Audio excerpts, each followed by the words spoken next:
At my own wedding, the groom's ex stormed in, 8 months pregnant, and announced, "I'm carrying his baby." Everyone gasped. My mother dropped her bouquet. His hands trembled. But me? I smiled, stood up from the altar, and offered her my seat. Like, share, subscribe if you believe karma always finds its way. Let's keep going, it only gets crazier. I'm Asha. And what you're about to hear isn't a love story. It's a revenge story, with a twist no one saw coming. Rewind 6 months. My relationship with Ryan was never perfect, but it was steady. Or so I thought. He was charming, the kind who held doors open, sent good morning texts, even kissed my forehead like he meant forever. But he also had secrets. And one of them had a heartbeat. 3 months before the wedding, his phone rang while he was in the shower. I wasn't snooping, I swear. But the screen lit up with the name Emily Brokenheart and a message, "You can't pretend forever. I'm showing up." When I confronted him, he lied. Said she was an old friend. "She's crazy," he laughed. "Blocked her now. Forget it." I should have listened to my gut. But I was already neck deep in wedding plans, and honestly, I didn't want to start over. I thought, maybe I can fix this. Foolish, right? What I didn't tell anyone was, I started documenting everything. Calls, texts, lies, every little crack in his perfect image. Why? Because something in me knew, the truth was bigger than just cheating. Fast forward to our big day. My makeup was flawless. The hall was packed. Ryan stood waiting in his overpriced tux, grinning like nothing was wrong, and then came Emily. Her baby bump led the way. Her words sliced the air. "I didn't come to ruin your day," she said, "just to tell the truth. Ryan's been with me this whole time. This baby? It's his. And he promised he'd leave her." Gasps. Phones came out. Faces turned pale. My heart pounded, but I didn't cry out, I didn't scream out. I stood up, walked to her, and offered her my place. At the altar, "Since you're already playing wife," I said quietly, "you might as well take the role." Everyone thought I was broken, they had no idea what was coming next. The moment I stepped down from that altar, the room went silent, like someone had pressed mute on reality. Emily just stood there, blinking, unsure if this was a trap. Ryan looked like he'd seen a ghost. He opened his mouth, but no words came out. Just guilt. Just panic. I didn't wait for him to speak. I turned around, picked up the hem of my dress, and walked, slow, steady, straight out of the hall. But I wasn't running away. I was executing the plan I had quietly been building for 3 long, humiliating months. You see, I never confronted Emily. I never told her I knew. I let Ryan think I was blind, because the longer he thought he was safe, the more mistakes he made. And every mistake? I captured it. Every lie? Saved it. Every moment he thought he was clever? I turned it into leverage. Why? Because Ryan didn't just cheat on me. He used me. He moved into my apartment when he was broke. I paid his debts. Got him interviews. Introduced him to investors. The company he bragged about owning? I wrote the pitch that landed the funding. My designs, my vision, but his name on the paperwork. So no, I wasn't walking away. I was just getting started. As guests inside the wedding hall scrambled for answers. I made one phone call. "Sam, launch the file," I said. Sam, my lawyer, and best friend since high school, was waiting with the documents we'd prepared, ownership proof, transfer records, and one beautiful email Ryan had carelessly sent. That read, "Don't worry babe, once the company's mine, I'll leave her." In less than 5 minutes, Sam uploaded the entire folder to a site called TruthDrop, where it went live. Every lie. Every receipt. Public. Untouchable. But that wasn't all. You see, Ryan's company was about to receive its second round of funding, $2 million, based on the false narrative that he built it from scratch. The investors were all at the wedding. Every single one of them. So imagine the chaos when, just 20 minutes after Emily's entrance, their phones buzzed, with a notification titled, "The real founder of Ryan's company, Asha's story." They saw the emails, the call logs, the plagiarized pitch decks, all tracked back to me. Emily sat on the altar, humiliated and forgotten. Ryan stood there, stammering, sweating, surrounded by whispers and glares. And me, I was outside, taking off my veil, letting the breeze hit my face, free for the first time in years. But the best part, I still hadn't revealed the final twist. not the secret investment I made, not the deal I closed behind his back, not the person I was about to become. By evening, Ryan's perfect life was crumbling like a house of cards in a windstorm. And the best part? He still hadn't realized who'd pulled the plug. While he scrambled to control the damage, I checked into a hotel suite downtown, the one I'd paid for using his own stolen credit card. Not because I needed revenge through theft, but because he once told Emily she's too dumb to notice I used her card for my watch. Turns out, I noticed everything, and I'd been tracking every single dollar. Now, remember that secret deal I mentioned?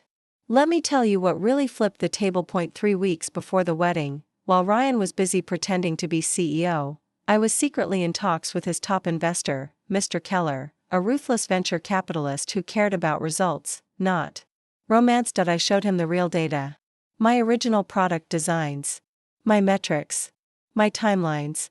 And then I made him an offer: buy him out. Give me full control.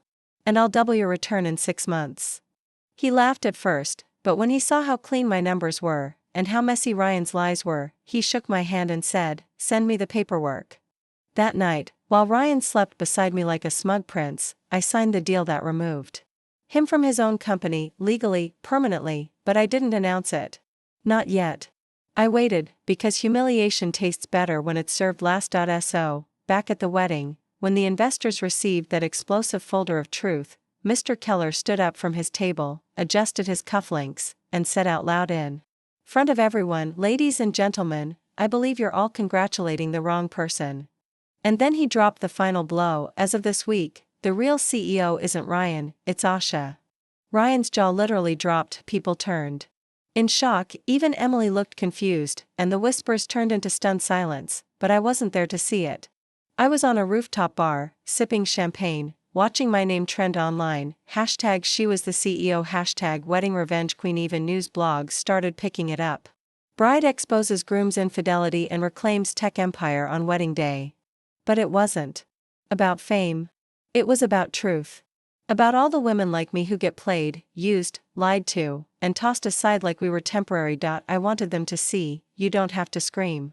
You don't have to beg. Sometimes, you just sit back and let the fire burn everything fake to the ground. But even I didn't expect what happened next, because 2 days later, someone knocked on my hotel room door, and when I opened it, it wasn't Ryan.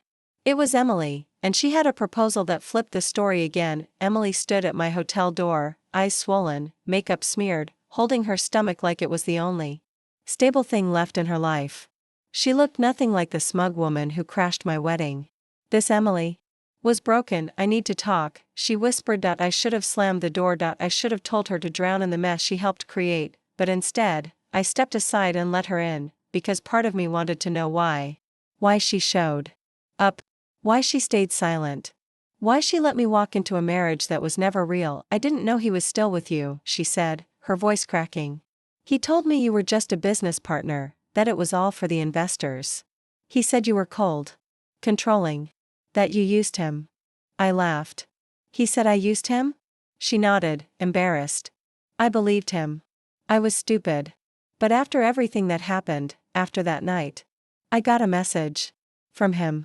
She handed me her phone. It was a text from Ryan, sent just hours after the wedding explosion. "You ruined everything. I'll fix this. Just stick to the story. She manipulated both of us. I'll marry you once this cools down." He still thought he could manipulate her. He still thought she'd cover for him, but this time, Emily had snapped. "I want to testify," she said. "I want the world to know what he did to both of us. And I want to make it right." I stared at her for a long second. And then I asked, "Why now?" She hesitated, then looked down at her belly. "Because this baby deserves better. And maybe, so do I." That's when it hit me: this wasn't just a breakup. This wasn't just revenge, this was the final move, because Ryan wasn't just a liar. He was a criminal. In one of his desperate attempts to push me out of the company, he forged documents, fake ownership papers, altered timestamps, investor emails I never wrote. I had the suspicion. But now, with Emily ready to speak, I had the proof. That night, we recorded everything, every lie he told her, every plan he shared, every threat. We sent it to Sam, my lawyer, who nearly jumped out of his chair when he heard it. "This is enough to bury him," he said. "Not just In court. In every investor circle, every boardroom, every tech panel. Ryan would never raise $1 again. Never lead a company. Never lie his way into another seat of power, but I wasn't finished yet. I wanted a public finale. One he couldn't hide from. So I planned one last event. A press conference, not to clear my name, but to own it. Tell my story. Show the world that the woman they mocked at the altar was actually the architect behind everything they admired. And on the day of the press conference, Ryan showed up. With security, with a smirk, with one final threat, but he didn't know, the biggest twist of all was about to unfold. The cameras flashed. Reporters buzzed. The stage lights warmed my skin as I stepped up to the podium in a sleek black blazer, no veil, no diamonds, just power. This wasn't a wedding. This was a reckoning. I looked out at the crowd. Investors. Journalists. Former coworkers. People who once laughed behind my back or ignored me completely. Now they were hanging on my every word, and right in the back, arms folded, stood Ryan. His expression was cold, calculated, like he still believed he could flip the narrative. Still believed he could win. He had no idea I had already won. I took a breath.